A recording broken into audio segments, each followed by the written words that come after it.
Hi to all, सभी को राम राम, सभी को गुड इवनिंग। आज मैं आपको जो है वो हमारे राजस्थान के जो जितने भी जिलों के शुभंकर जो आते हैं उनके बारे में पढ़ाऊंगी। क्योंकि रिवीजन करवाऊंगी, क्योंकि सब शुभंकर जो होते हैं वो सभी को याद होते हैं, लेकिन कहीं कहीं जो है वो हम मिस्टेक कर देते हैं शुभंकर में, और ये जो है वो क्वेश्चन पूछ लेते हैं। जैसे कि रीट मेंस में क्वेश्चन आया था कि जालोर का शुभंकर क्या है, तो ऐसे जो वो क्वेश्चन आ जाते हैं और हम वहाँ पे ऐसे सोचते हैं, मतलब जब हम पढ़ते हैं तब ये सोचते हैं कि हमने जो ये पढ़ लिया हमें तो आते ही हैं, लेकिन इन पे जो है वो ज़्यादा थोड़ा फोकस कर लिया करो। लगता है सबको नॉर्मल क्वेश्चन है, पर वहाँ पे एग्जाम सेंटर में जाओगे ना तब नॉर्मल क्वेश्चन रहेगा नहीं रहेगा ये। फिर अगर हम बात करें कि जो शुभंकर जो होते हैं वो गंगानगर के शुभंकर कौन सा आता है, गंगानगर का शुभंकर कौन सा आता है, तो वो आता है चिंकारा। गंगानगर का शुभंकर जो आता है वो चिंकारा आता है। और राजस्थान का राज्य पशु जो आता है वो भी चिंकारा आता है। लेकिन एक क्वेश्चन और है, जो राजस्थान का राज्य पशु एक और बनाया गया, ऊंट को बनाया गया है, लेकिन वो पशुधन की दृष्टि से बनाया गया है। और वो 19 सितंबर 2014 को ऊंट को राजस्थान का राज्य पशु पशुधन की दृष्टि से बनाया गया है। लेकिन राजस्थान का राज्य पशु चिंकारा आता है, जो कि चिंकारा गंगानगर का शुभंकर आता है। गंगानगर जो आता है उसमें घग्गर और सतलज नदी प्रवाहित होती है। गंगानगर में 27 दिनों तक लू भरी आंधियां चलती हैं। और गंगानगर का नाम जो था वो बीकानेर के महाराजा गंगा सिंह के नाम पर पड़ा था। इसका प्राचीन नाम जो आता है वो रामनगर आता है, जो कि रामू जाट की ढाणी के नाम पर पड़ा था।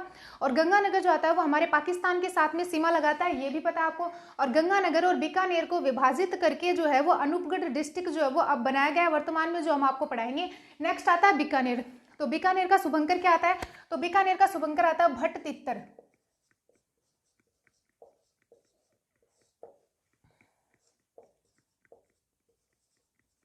बीकानेर का शुभंकर भट्ट तित्तर या बड़बड़ तित्तर आता है। बीकानेर जो आता है यहाँ पर जूनागढ़ महल आता है। बीकानेर में जो जैन मंदिर आता है, भंडदेवरा मंदिर आता है, जिसका निर्माण जो था वो घी से करवाया गया था। और बीकानेर जो आता है यहाँ पे अगर हम देखें तो यहाँ पे जो मूंगफली का उत्पादन सबसे ज्यादा होता है लालगढ़ बीकानेर में। और लालगढ़ जो महल जो आता है, प्लेस जो आता है वो बीकानेर में आता है। बीकानेर में करणी माता जी का मंदिर आता है, जो कि देशनोक बीकानेर में आता है। और आप अब जो है वो आपसे एक क्वेश्चन पूछ लेंगे कि गंगानगर और बीकानेर दोनों को विभाजित करके जो है वो अनूपगढ़ डिस्ट्रिक्ट बनाया गया है, इसको याद रखना। नेक्स्ट आता है जैसलमेर।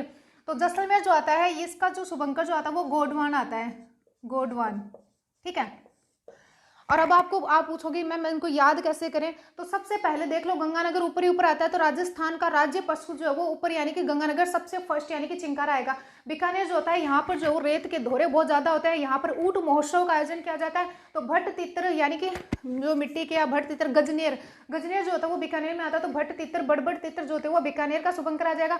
जैसलमेर में राष्ट्रीय मरु उद्यान आता है, जहां पर गोडवाना पक्षी आपको मिलता है। और जैसलमेर में जो है वो आपको एक रीट मेंस में क्वेश्चन पूछा गया था कि राष्ट्रीय मरु उद्यान जो आता है वो जैसलमेर में, इसमें ऑप्शन जो है वो 2 दे रखे थे, जैसलमेर और बाड़मेर। तो अब वहां पे कई बच्चे जो थे उन्होंने जैसलमेर कर दिया और कई ने बाड़मेर कर दिया। तो ये क्वेश्चन जो था उस पर कंफ्यूजन था, लेकिन कंफ्यूजन मैंने जो था वो मैं, अब आप पूछो मैम आपने क्या किया, तो मैंने जैसलमेर किया था। मैंने जैसलमेर इसलिए किया क्योंकि ज्यादातर भाग जो आता है राष्ट्रीय मरु उद्यान का वो जैसलमेर में आता है, ज्यादातर क्षेत्रफल, ज्यादातर एरिया जो आता है वो जैसलमेर में आता है। बाड़मेर में आता है, लेकिन बाड़मेर में कम आता है, इतना ज्यादा नहीं आता है। तो इसलिए मैंने जो था वो जैसलमेर किया था राष्ट्रीय मरु उद्यान। तो ये जैसलमेर में आता है राष्ट्रीय मरु उद्यान, और बाड़मेर में भी आता है, थोड़ा हिस्सा जो होता है उसका बाड़मेर में भी आता है, जहां पर गोडवाना पक्षी पाया जाता है। तो जैसलमेर का जो शुभंकर जो होगा वो गोडवान होगा, ठीक है। नेक्स्ट आता है जैसलमेर में और क्या आता है, तो सोनारगढ़ का किला या सोनार का किला, जैसलमेर का किला जो आता है वो जैसलमेर में आता है, जिसे राजस्थान का दूसरा लिविंग फोर्ट कहा जाता है। और पहला लिविंग फोर्ट जो आता है वो चित्तौड़गढ़ का किला आता है, और दूसरा लिविंग फोर्ट जो आता है वो जैसलमेर का आता है। अब नेक्स्ट अगर हम देखें तो जैसलमेर में पटवों की हवेली आती है। और अब हम नेक्स्ट देखते हैं कि बाड़मेर का शुभंकर क्या आता है। तो बाड़मेर का शुभंकर जो आती है वो मरु लोमड़ी आती है, मरु लोमड़ी बाड़मेर की शुभंकर आती है। मरु लोमड़ी जो आती है वो बाड़मेर की शुभंकर आती है। और बाड़मेर को विभाजित करके बालोतरा बनाया गया है, नया डिस्ट्रिक्ट, जो आपको पढ़ा देंगे। जालोर में क्या आता है, जालोर का शुभंकर क्या आता है, तो जालोर का शुभंकर भालू आता है, जो कि हमारे रीट मेंस के एग्जाम में पूछा गया था कि जालोर का शुभंकर क्या आता है, तो भालू आता है। जालोर को जो वो ग्रेनाइट सिटी कहा जाता है। सुंधा माता का मंदिर जालोर में आता है। सुंधा माता का मंदिर, सुंधा माता जी जो आती है वो अर्ध, मतलब कि उनके जो है वो धड़ नहीं है, यानी कि उनकी जो मूर्ति आती है उनके धड़ नहीं, बिना धड़ वाली माता जो आती है वो सुंधा माता मंदिर आता है, और इसलिए उनको जो वो अर्धेश्वरी कहा जाता है, ठीक है। नेक्स्ट अगर हम देखें तो उदयपुर, उदयपुर को झीलों की नगरी कहा जाता है। उदयपुर में जो वो जगदीश मंदिर आता है, और उदयपुर में पिछोला झील आती है, और पिछोला झील जो आती है वो उदयपुर में आती है। नेक्स्ट अगर हम देखें तो उदयपुर का शुभंकर जो आता है वो कब्र बिजुजू। अगला आता है कि डूंगरपुर का शुभंकर क्या आता है। तो डूंगरपुर का शुभंकर अगर हम आपको बता दें तो डूंगरपुर का शुभंकर जो आता है वो जांघील आता है। लेकिन लेकिन लेकिन डूंगरपुर में जो है वो पहाड़ों की नगरी कहा जाता है डूंगरपुर को, क्योंकि डूंगर से याद रख लेना, पहाड़ बहुत ज़्यादा है, डूंगर बहुत ज़्यादा है, इसलिए डूंगरपुर को जो वो पहाड़ों की नगरी कहा जाता है। जेठाना गांव जो आता है वो डूंगरपुर में आता है, जो कि कास्ट कला के लिए फेमस है, कास्ट कलाओं के लिए फेमस है। नेक्स्ट आता है कि बांसवाड़ा का शुभंकर क्या आता है। तो बांसवाड़ा का शुभंकर जो आता है वो जलपीपी आता है। जलपीपी जो आता है वो बांसवाड़ा का शुभंकर आता है, जलपीपी। ठीक है, नेक्स्ट आता है, हम देख ले कि 100 द्वीपों का शहर जो होता है वो बांसवाड़ा को कहा जाता है। पार्श्वनाथ का मंदिर जो आता है वो बांसवाड़ा में आता है। और बांसवाड़ा में जो वो जल, ऐसे याद रख लेना, नीचे जल बहुत ज्यादा है इसलिए जलपीपी होता है। बांसवाड़ा में जो कर्क रेखा गुजरती है जिसकी लंबाई 27 किलोमीटर तक आती है। कर्क रेखा गुजरती है बांसवाड़ा और डूंगरपुर दो डिस्ट्रिक्ट से गुजरती है। माही बजाज सागर बांध जो आता है वो बांसवाड़ा में आता है। कागदी पिकअप बांध जो आता है वो बांसवाड़ा में आता है। बहुत सारे फैक्ट हो सकते हैं जो कि आपको बता सकते हैं, बट वीडियो ज़्यादा लंबा हो जाएगा, इसलिए कभी किसी और दिन जो है वो एक डिस्ट्रिक्ट के ऊपर सारे जितने भी फैक्ट्स होते हैं, जितने भी पॉइंट टू द पॉइंट जो क्वेश्चन बन सकते हैं आपके कंपटीशन एग्जाम में, वो सारे मैं लेकर आऊंगी और सारे आपको बताऊंगी कि सारे डिस्ट्रिक्ट में जो वो कौन कौन सी चीज़ें जो वो आपके लिए क्वेश्चन बन सकते हैं, कहाँ कहाँ से क्वेश्चन बन सकते हैं। अभी तो ये वीडियो जो तो बहुत ज़्यादा लंबा हो जाएगा, इसलिए ये देख लो। प्रतापगढ़ में क्या आता है। प्रतापगढ़ का शुभंकर जो आता है वो उड़न गिलहरी आती है, उड़न गिलहरी। अब इसको कैसे याद करें, तो सभी को पता है प्रतापगढ़ में जो सीता माता का अभ्यारण्य आता है, इसीलिए जो उड़न गिलहरियां पाई जाती है वो सीता माता जी के अभ्यारण्य में पाई जाती है। गौतमेश्वर जी भूरिया बाबा का मंदिर जो आता है वो अरनोद प्रतापगढ़ में आता है। तो उड़न गिलहरियां शुभंकर आती है प्रतापगढ़ की। नेक्स्ट आता है चित्तौड़गढ़ का शुभंकर क्या आता है। तो चित्तौड़गढ़ का शुभंकर जो आता है वो चौरसिंगा आता है। चौरसिंगा चित्तौड़गढ़ का शुभंकर आता है। चित्तौड़गढ़ में जो बहुत ज्यादा इंपॉर्टेंट क्वेश्चन पूछा जाता है चित्तौड़गढ़ दुर्ग के बारे में, जहां पर विजय स्तंभ आता है, कीर्ति स्तंभ आता है, मीरा मंदिर आता है, राणा कुंभा का महल आता है और पद्मनी महल आता है। चित्तौड़गढ़ का जो दुर्ग जो होता है इसे राजस्थान का प्रथम लिविंग फोर्ट कहा जाता है। और यहाँ पे चित्तौड़गढ़ दुर्ग जो आता है, यहाँ पर हमारे जितने शासक आते हैं उनके त्याग, बलिदान, शौर्य की गाथाएं, साहस की गाथाएं जो होती है, पराक्रम की गाथाएं जो होती है हमें देखने को मिलती है। चित्तौड़गढ़ का एक अन्य नाम मिलता है जो कि चित्रकूट मिलता है, यानी कि चित्तौड़गढ़ का अन्य नाम जो होता है वो चित्रकूट मिलता है, क्योंकि चित्तौड़गढ़ दुर्ग का निर्माण जो था वो मौर्य वंश के शासक चित्रांगद मौर्य के द्वारा 7वीं शताब्दी में करवाया गया था। और ये चित्रकूट जो था वो हमें मेवाड़ के जो प्राचीन सिक्के आते हैं उनके उन सिक्कों के ऊपर एक तरफ जो है वो चित्रकूट नाम जो है वो अंकित है, इसलिए हम बोल सकते हैं कि जो हमारा चित्तौड़गढ़ जो आता है उसका प्राचीन नाम जो है वो चित्रकूट आता है। नेक्स्ट आता है कि दौसा का शुभंकर क्या आता है। तो दौसा का शुभंकर जो आता है वो खरगोश आता है। दौसा का शुभंकर खरगोश आता है। और दौसा से एक क्वेश्चन जो होता है वो बार बार पूछा जाता है कि आभानेरी जो आती है वो दौसा में आती है। आभानेरी की चांद बावड़ी जो आती है वो दौसा में आती है। दौसा में ये क्वेश्चन पूछ लेते हैं कि आभानेरी की चांद बावड़ी दौसा में आती है, इसका शुभंकर खरगोश आता है। नेक्स्ट अगर हम देखें तो 12 का शुभंकर क्या आता है। तो 12 का शुभंकर जो आता है वो मगरमच्छ आता है, मगरमच्छ।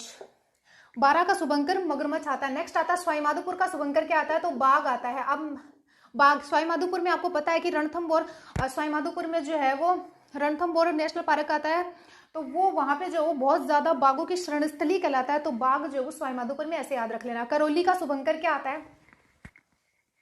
करौली का शुभंकर जो आता है वो घड़ियाल आता है। इसको कैसे याद रखोगे। तो करौली जो है वो डीग की रानी जो होती है वो करौली को कहा जाता है। डांग की रानी जो होती है वो करौली को कहा जाता है। डीग जो आता है वो भरतपुर में था, अब भरतपुर से अलग करके डीग को एक नया डिस्ट्रिक्ट बना दिया गया है जो आपको बता देंगे। यानी कि डांग की रानी जो होती है वो करौली को कहा जाता है। और चंबल नदी जो होती है वो करौली से निकलती है।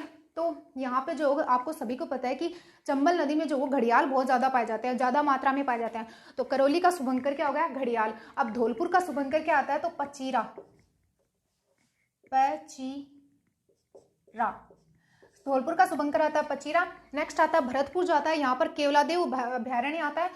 तो भरतपुर का शुभंकर आएगा सारस, क्योंकि आपने पढ़ा है कि जो भरतपुर जो था वहां पर केवलादेव अभ्यारण्य में जो साइबेरियन सारस आते हैं, तो सारस जो आता है वो भरतपुर का शुभंकर आता है। नेक्स्ट आता है कि अलवर का शुभंकर क्या आता है। तो अलवर का शुभंकर आता है सांभर, सांभर। अलवर में जो वो सरिश का झील, मतलब सिलिशेड झील पाई जाती है, सरिश का अभ्यारण्य जो आता है वो अलवर में पाया जाता है। नेक्स्ट आता है कि सिक्कर, सिक्कर का शुभंकर क्या आता है। तो साहीन जो आता है वो सिक्कर का शुभंकर आता है, साहीन। अर्धचंद्राकार आकृति वाला जो आता है वो सिक्कर आता है, ठीक है। नेक्स्ट आता है झुंझुनू का शुभंकर क्या आता है। तो हमारे झुंझुनू का शुभंकर आता है काला काला तितर। यानी कि हमारे झुंझुनू का शुभंकर आता है कालातीतर। झुंझुनू में रानी सती जी का मंदिर देखने को मिलता है। रानी सती का जो वास्तविक नाम जो आता है वो नारायणी जी आता है। और झुंझुनू में अगर हम वो देखें तो कांतली नदी जो आती है उनका प्रवाह क्षेत्र झुंझुनू से होता है। कांतली नदी की टोटल लेंथ अगर हम देखें तो 100 किलोमीटर तक आती है। नेक्स्ट अगर हम देखें चूरू का शुभंकर क्या आता है, कृष्ण मृग जो आता है वो चूरू का शुभंकर आता है। तो आपको पता ही है कि चूरू में जो वो ताल छापर अभयारण्य आता है और ताल छापर अभयारण्य में जो वो कृष्ण मृग पाए जाते हैं, तो कृष्ण मृग जो आता है वो चूरू का शुभंकर आता है। नेक्स्ट आता है कि हनुमानगढ़ का शुभंकर क्या आता है, तो छोटा किलकिला। छोटा किलकिला, छोटा किलकिला जो आता है वो हनुमानगढ़ का शुभंकर आता है। अब हनुमानगढ़ में जो है वो घग्गर नदी का प्रवेश भी होता है। हनुमानगढ़ में कालीबंगा सभ्यता, पीलीबंगा सभ्यता, रंग महल सभ्यता हनुमानगढ़ में पाई जाती हैं। और हनुमानगढ़ में जो वो भद्रकाली का मंदिर पाया जाता है। भटनेर का किला हनुमानगढ़ में आता है। और अगर हम नेक्स्ट अगर हम देखें तो जयपुर का शुभंकर क्या आता है, तो जयपुर का शुभंकर जो आता है वो चित्तल आता है, चित्तल। मोती डूंगरी जो आती है वो जयपुर में आती है। जयपुर को गुलाबी नगरी कहा जाता है। गुलाबी रंग से रंगवाने का कार्य जो था वो महाराजा राम सिंह के द्वारा करवाया गया था। और गुलाबी यानी कि पिंक सिटी जो था वो जयपुर को स्टेनले रिड के द्वारा कहा गया था। नेक्स्ट आता है अजमेर। अजमेर का शुभंकर क्या आता है, तो खड़मोर। खड़मोर, अजमेर का शुभंकर जो आता है वो खड़मोर आता है। अजमेर में जो वो सोनी जी की नसियां आती हैं। सबसे ज्यादा पूछा जाने वाला क्वेश्चन जो आता है वो ख्वाजा मोइनुद्दीन चिश्ती की दरगाह अजमेर में आती है। तारागढ़ दुर्ग जो आता है वो अजमेर में आता है। तो इसका शुभंकर जो आता है वो खड़मोर आता है। नेक्स्ट आता है कि नागौर का शुभंकर क्या आता है, तो राजहंस। राजहंस जो आता है वो नागौर का शुभंकर आता है। और नागौर को विभाजित करके जो वो डीडवाना कुचामन जो है वो अलग डिस्ट्रिक्ट बना दिया गया है। फिर वापस से विभाजित करके डीडवाना से और कुचामन डिस्ट्रिक्ट और अलग कर दिया गया है, जो कि आपको पढ़ा देंगे, टेंशन मत लो, आपको सारी चीजें जो वो याद करवा देंगे। अब आता है कि नागौर का जो आता है वो राजहंस आता है। नेक्स्ट आता है कि धौलपुर का शुभंकर क्या आता है, तो धौलपुर का शुभंकर जो आता है वो खींचन आता है, खींचन। धौलपुर नहीं, जोधपुर, सॉरी जोधपुर का शुभंकर जो आता है वो खींचन पक्षी आता है। तो जोधपुर जो आता है यहाँ पे आपको पता है कि खींचन कुरंजा पक्षी जो आता है वो एक खींचन गांव आता है फलोदी जोधपुर में। फलोदी जो है वो नया डिस्ट्रिक्ट बना दिया जोधपुर से अलग करके। तो खींचन पक्षी जो आता है वो जोधपुर का शुभंकर आता है। नेक्स्ट आता है कि पाली का शुभंकर क्या आता है, तो पाली का शुभंकर जो आता है वो तेंदुआ आता है, तेंदुआ। अगला आता है कि राजसमंद का शुभंकर क्या आता है, तो भेड़िया जो आता है वो राजसमंद का शुभंकर आता है। क्योंकि कुंभलगढ़ राजसमंद में, कुंभलगढ़ अभ्यारण्य जो आता है वो राजसमंद में आता है, वहां पे भेड़िए बहुत ज्यादा पाए जाते हैं। तो राजसमंद में जो है वो भेड़िया इनका शुभंकर आता है। नेक्स्ट आता है कि सिरोही का शुभंकर क्या आता है, तो सिरोही का शुभंकर आता है जंगली मुर्गी। जंगली मुर्गी जो आती है वो सिरोही का शुभंकर आता है। सिरोही में दिलवाड़ा का जैन मंदिर आता है जो कि माउंट आबू में आता है। और सिरोही में जो है वो सिरोही की तलवार जो होती है वो बहुत ज्यादा फेमस है। दिलवाड़ा के जैन मंदिर का निर्माण विमल शाह के द्वारा करवाया गया था। अब नेक्स्ट आता है कि भीलवाड़ा का शुभंकर क्या आता है, तो मोर जो आता है वो भीलवाड़ा का शुभंकर आता है। और गडरिया महादेव का मंदिर जो आता है वो भीलवाड़ा में आता है। ठीक है, भीलवाड़ा को जो है वो अलग करके जो है वो शाहपुरा को एक अलग डिस्ट्रिक्ट बनाया गया है, जो कि आपको बता देंगे, याद भी करवा देंगे। भीलवाड़ा का शुभंकर मोर आता है और गडरिया महादेव का मंदिर भी भीलवाड़ा में आता है। नेक्स्ट आता है कि कोटा का शुभंकर क्या आता है, तो उदबिलाव। उदबिलाव जो आता है वो कोटा का शुभंकर आता है। कोटा का शुभंकर जो आता है वो उदबिलाव आता है। नेक्स्ट आता है कि झालावाड़ का शुभंकर कौन आता है, क्या आता है, तो गागरोनी। गागरोनी तोता जो आता है वो झालावाड़ का शुभंकर आता है। आपने इसकी कहानी भी सुनी होगी बहुत ज्यादा पद्मनी के लिए, कि ये गागरोन से जो है वो फिर चित्तौड़गढ़ में गया था और फिर इन्होंने जो है वो रतन सिंह को बातें बताई थी। बहुत ज्यादा लंबी कहानी है, कभी आपको हिस्ट्री पढ़ाएंगे ना तब बताएंगे एकदम इंटरेस्ट के साथ में सारी चीजें। तो गागरोनी तोता जो आता है वो झालावाड़ का शुभंकर आता है। नेक्स्ट आता है कि टोंक का शुभंकर क्या आता है, तो टोंक का शुभंकर जो आता है वो हंस आता है, हंस। टोंक का शुभंकर हंस आता है। टोंक को नवाबों की नगरी कहा जाता है। नेक्स्ट आता है कि बूंदी का शुभंकर क्या आता है, तो सुखराब, सुरखाब, सुरखाब। सुरखाब जो आता है वो बूंदी का शुभंकर आता है। ठीक है, ये जो होते हैं वो हमारे राजस्थान के 33 जिले जो आते हैं उनके शुभंकर आते हैं। इनको जो है वो आप याद रखना, क्योंकि अब जब एग्जाम, अब ऐसे लगता है कि हमें याद है, लेकिन जब एग्जाम देने जाओगे ना तो वहां पे ध्यान नहीं आएगा और फालतू में क्वेश्चन गलत हो जाएगा और माइनस मार्किंग में चले जाओगे। तो ऐसे जो वो सारे शुभंकर याद कर लेना। और हर चीज़ से जो वो जोड़ जोड़ के याद रख लेना, क्योंकि अगर आप किसी चीज़ से रिलेट करके किसी चीज़ को याद रखोगे ना तो वो बहुत ज़्यादा लंबे टाइम याद रहती है। ठीक है, अगर वीडियो अच्छा लगा हो तो लाइक शेयर और सब्सक्राइब जरूर कर दे। Thank you and bye.